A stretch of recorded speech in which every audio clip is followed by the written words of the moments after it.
Hey guys, how's it going? Ramon here with another Supplement Sunday video piece. So today I'd like to cover more of a broad topic. Usually I cover a specific nutrient and we go over it. I'd like to cover why we even take nutritional supplements to begin with. I feel as a trainer it's kind of my job to educate my clients, and I feel all trainers should be doing that, and dietitians and doctors and physician's assistants and nurse practitioners.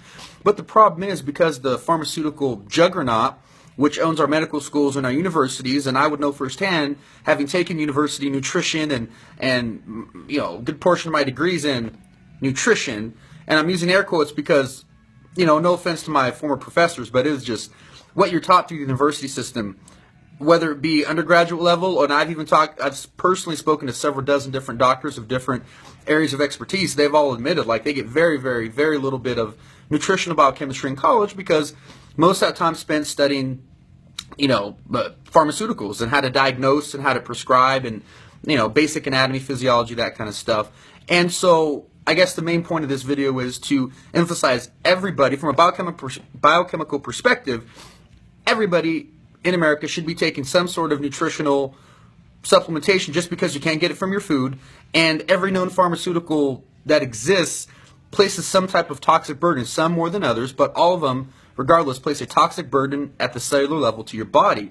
Now, this isn't just my opinion, and I'd like to go into the copious amounts of science here in the next couple minutes as to why everybody should. And it's not a sales pitch. You don't got to come buy supplements from me. Go buy it from your uncle, your aunt, your third cousin, Bobby, whoever. I just hope you all get it in your system. Now, here's why you have to get it in your system. Because our soil conditions, that's the big elephant in the room that's not taught to your doctor, it's not taught to your nurses, trainers, physician's assistants, surgeons, on down the list. Now, to give you an idea of how bad it is, some of the landmark studies that were done, the United Nations did a study from the 80s ending in the early 90s, and the information was presented at the 1992 Earth Summit in Rio de Janeiro, Brazil. And basically, they concluded, after studying the American soil, as well as Europe, as well as several other first world countries, that the American topsoil was 85% deficient in all the minerals, in all the micronutrition. It ended in 1992, okay? A decade-long study done by the United Nations.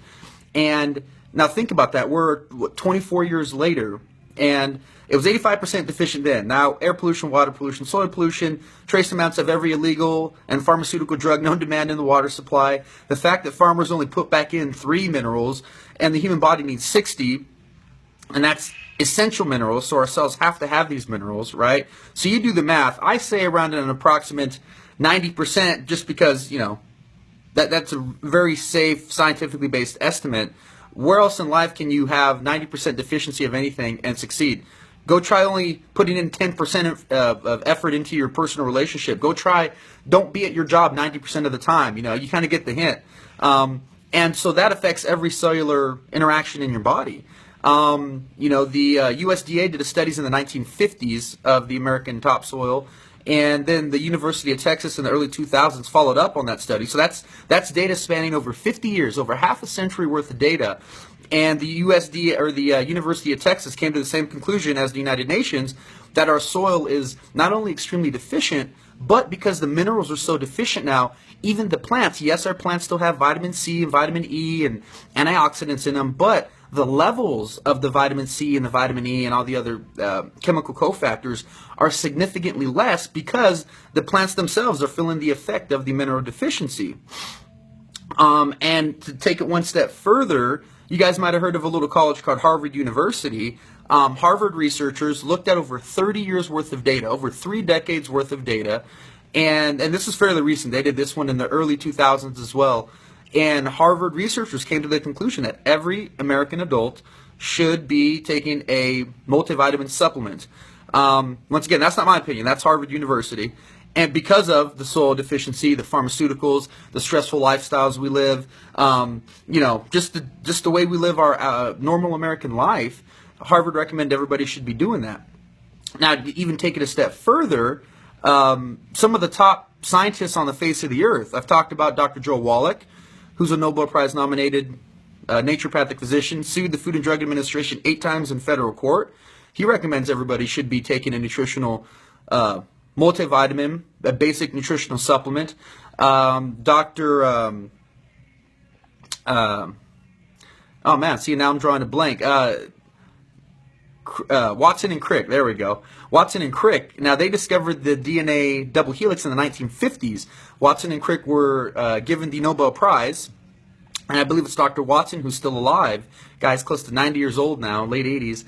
And recently, only a couple years ago, he spoke in the Salk Institute with the top Nobel Prize laureates in the world, the heads of university chemistry departments, and the who's who in the scientific world.